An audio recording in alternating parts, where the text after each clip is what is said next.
చెప్పు, నాకు మాట ఇవ్వు ప్లీజ్.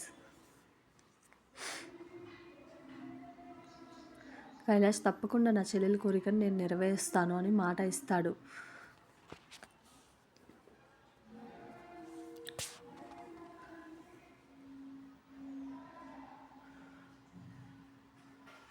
మృదుల, రాగిని, జీవిక మన జితేంద్రకి రాఖీ కట్టి గిఫ్ట్స్ లాక్కుంటారు. సారిక అలా ఆ రోజు తను కోరిన కోరిక గుర్తొచ్చి అయ్యో ఇప్పుడు నేను రాధని ఎలా ఫేస్ చేయాలి అని ఆలోచిస్తూ ఉంటుంది.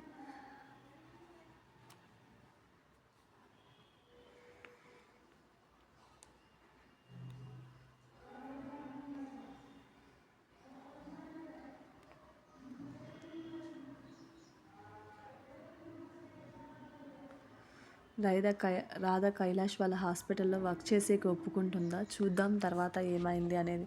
ఏంటి ఫ్రెండ్స్, చాలా బిజీ అయిపోయాను. ఈ ఫెస్టివల్ సడన్గా అన్ని ఇంట్లో పనులన్నీ చేసుకోవాలి కదా, సో అందుకనే టైం అస్సలు కుదరడం లేదు. మీరేమనుకోకండి నేను ఇలా లేట్గా అప్డేట్స్ ఇస్తున్నానని. నాకు నిజంగా టైం ఉంటే నేను ఖచ్చితంగా ఇచ్చేదాన్ని. చాలా థ్యాంక్స్, మీరు అయినా కూడా సపోర్ట్ చేస్తున్నారు. Thank you so much friends.